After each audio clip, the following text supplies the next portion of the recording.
Welcome back to Corium. I'm Brian Gilberti, and today we're joined by one of our brilliant senior residents and frequent contributor to Corium, Dr. Sadakat Chowdhury. Great to have you on, Sadakat. Great to be here, Brian. Thanks for having me. So today we're going to talk about a very complex topic, acute respiratory distress syndrome. This is a pathology that has all the things that you don't want in an illness, potentially difficult to diagnose, challenging to treat, and is a malady that threatens the sickest of the sick. But before we embark on this discussion, Sadakat, start us off with a case. Of course, let's start with a case. So let's paint a picture. You're in the emergency department. It's 3 a.m. You've got a very classic presentation. You've got a 70-year-old coming in, history of ILD, who is coming in coughing, hacking away a lot of sputum. He has sick contacts at home who have influenza. He comes in and he looks pretty sick. He's febrile to 101, blood pressures are okay, but he's really working to breathe, and his oxygen saturation is 65% on room air. So this is a very, very classic presentation of ARDS. Okay, so judging just based on the vitals, this is a very sick patient. And the first step we take is trying to diagnose what ails our patient. So Sadakat, can you outline the diagnostic criteria and then branch out into what specifically we would be looking for on exam?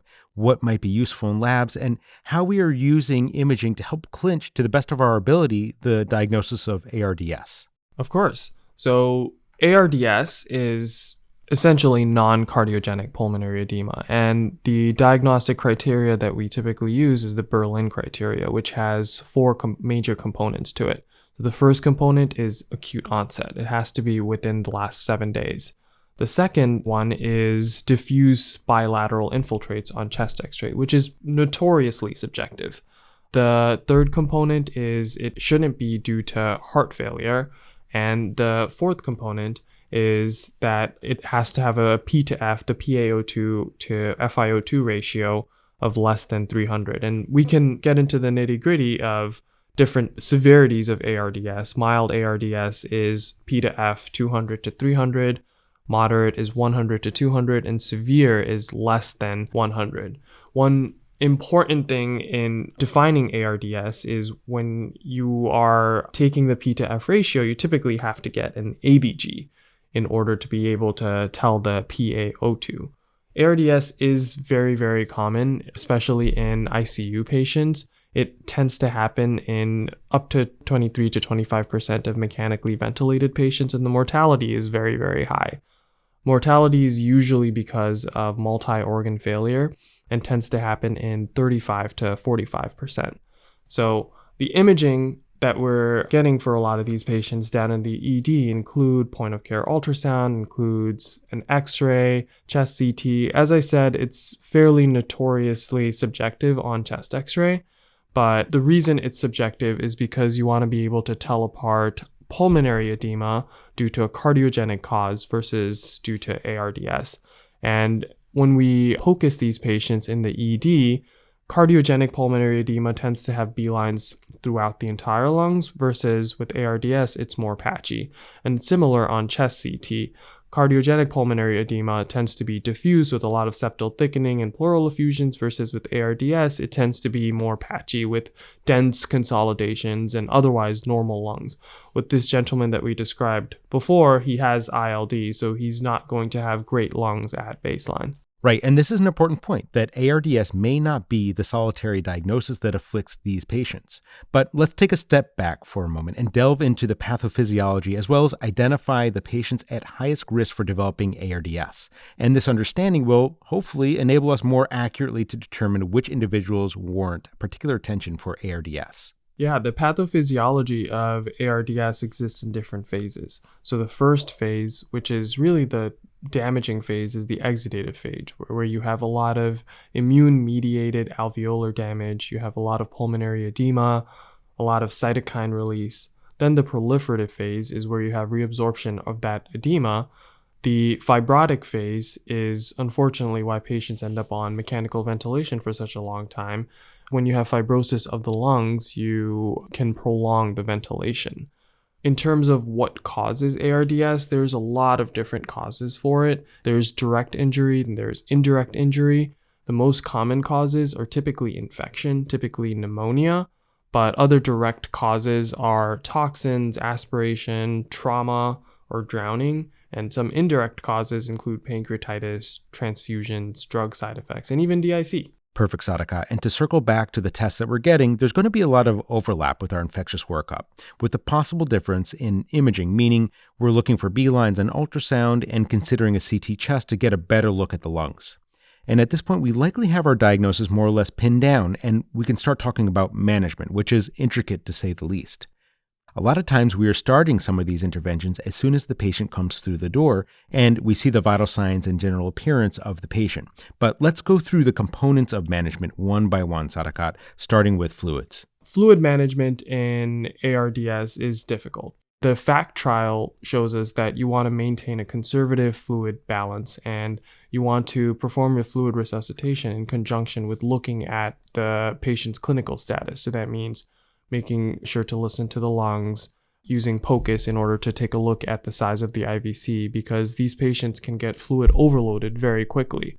Some of these patients who are coming in floridly septic may require some fluids as well, but you want to maintain a net even strategy for the most part. Okay, so be judicious with our fluids. And how about this timeless question of whether this patient would benefit from steroids? What is our understanding of the role of steroids in managing ARDS? So steroids seem to be most beneficial in ARDS in disease processes that typically respond to steroids. So things like pneumonia, sepsis, ILD, pneumonitis, and they tend to be helpful very early on.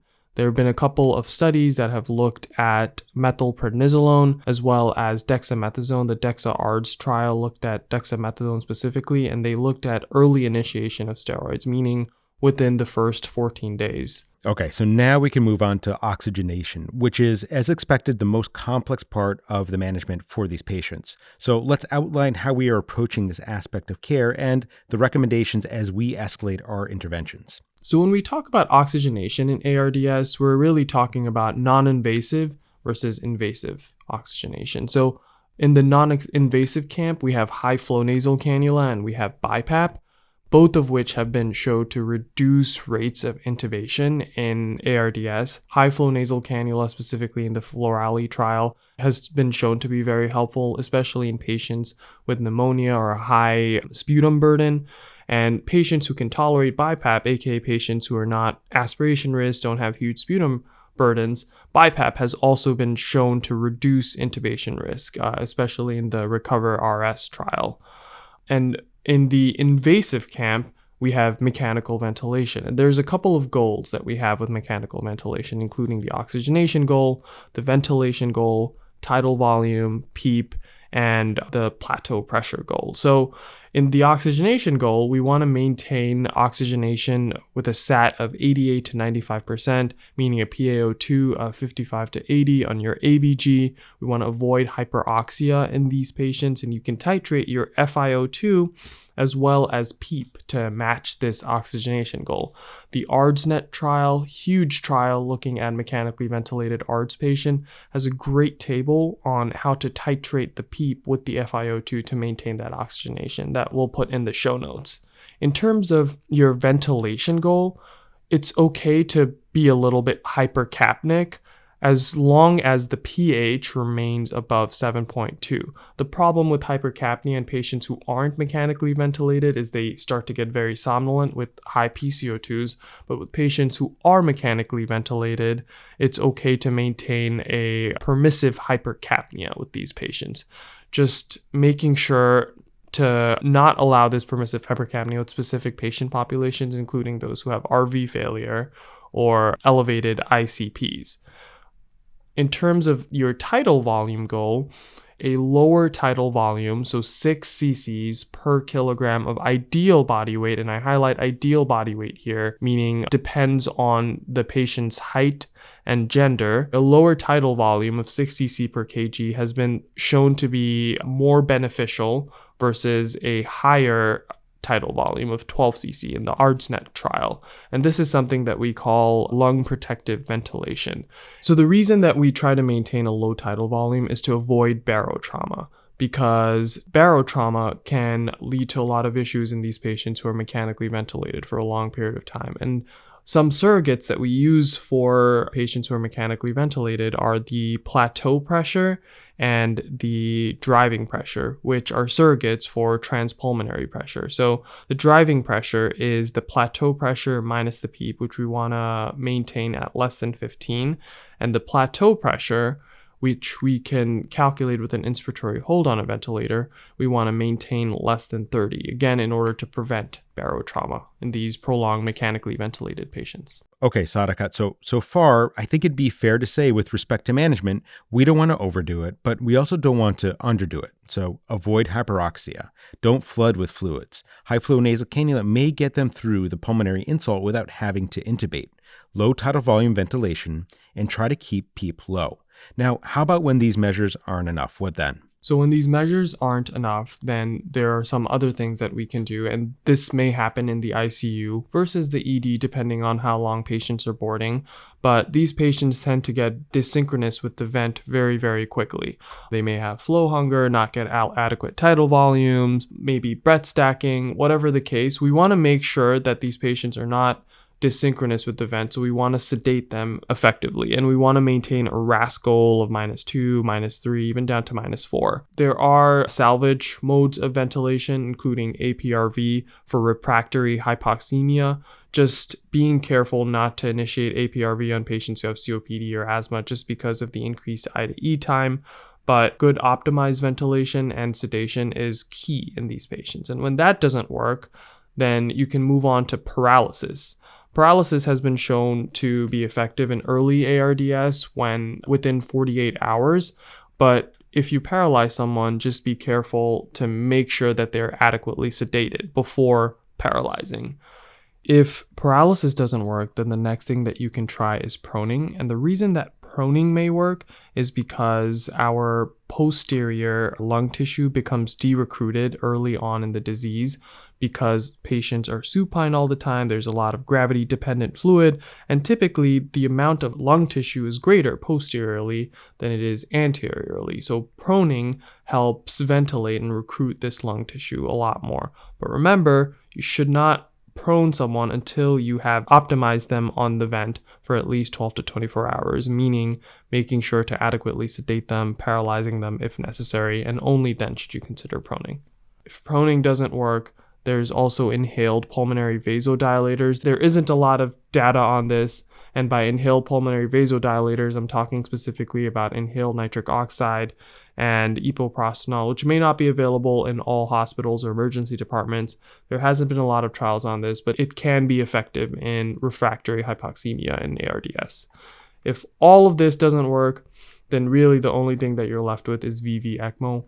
Not all centers are VV ECMO equipped, so if you have a really, really sick ARDS patient who's refractory to all this management, make sure you think about transfer early. Perfect, Sadakat. A very complex topic, and in these scenarios, we won't have the time to review all these finer points on management, so it's great that we go over it in this episode.